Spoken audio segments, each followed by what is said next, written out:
आणि हे बघा हा सगळा एरिया. तर इथं आपल्याला एक ताई भेटले मित्रांनो.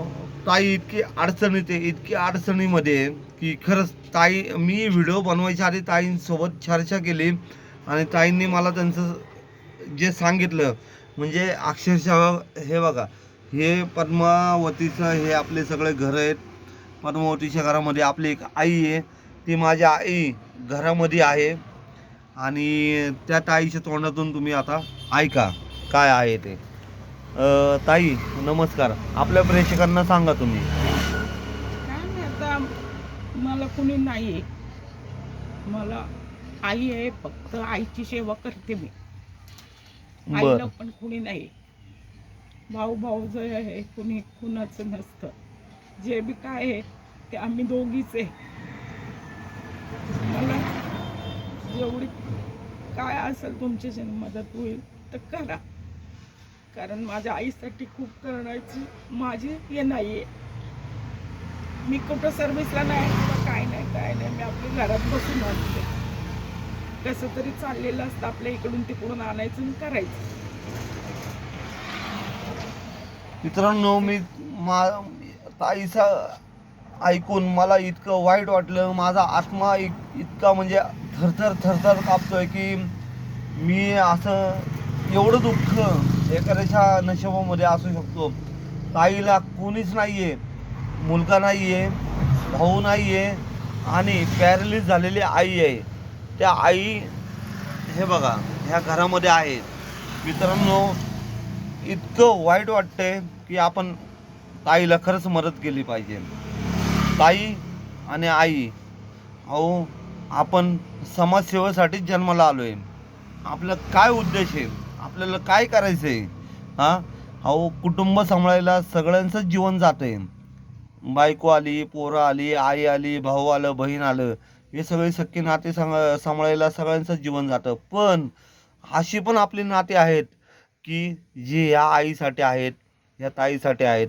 ह्या ताईंचं आणि ह्या आईचं काहीतरी आपल्याला मदत करणं हे आपलं कर्तव्य आहे.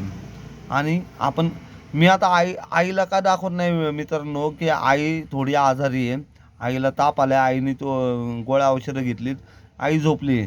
त्यामुळं मला ताई बोलली की आई आता झोपली आहे, आईचा व्हिडिओ काढू नका. पण मित्रांनो प्लीज माझी तुम्हाला रिक्वेस्ट आहे, जसं आपण शंकर महाराजांच्या इथं बसलेल्या आईला, जसं आपण टिळक रोडवर बसलेल्या पटवर्धन काकांना मदत केली, तसं आपण ह्या पद्मावतीच्या ताईंना पण मदत करू आपण. ताई तुम्ही बोला. काय तेवढंच आहे बाबा, काय बाकी काय बोलणार आहे. काही परिस्थिती तुम्हाला सांगितली की आपल्याला कोण नाही. मम्मी बाच्याच्या इथं राहते आईला घेऊन. मला काही घरदार नाही किंवा कुठली गोष्ट नाही.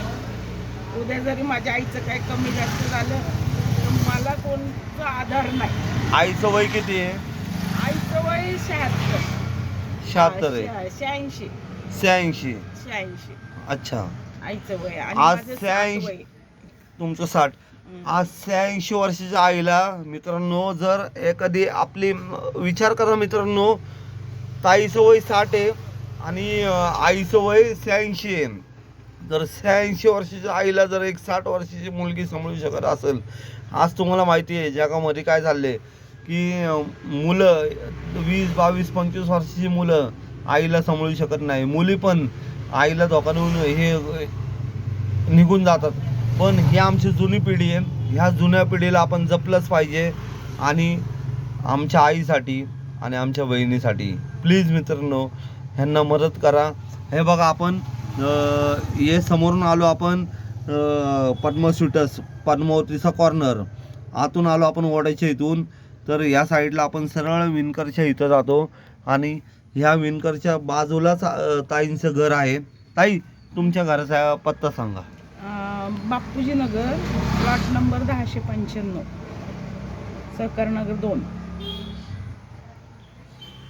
शाळेचे ते आरण्येश्वर शाळेच्या शेजारी. आरण्येश्वर जी शाळा आहे मित्रांनो, आरण्येश्वर विद्या मंदिर, त्या शाळेच्या अपोजिटच ताईंचं घर आहे.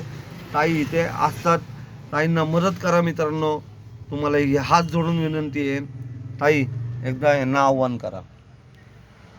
नमस्कार. माझं कुणी असू द्या की मला मदत करा, माझ्या आईला मला मदत करा. आम्हाला कुणी नाही आहे. आमचं जीवन कसं चाललेलं आहे, मागून आणतो आणि खातो आम्ही.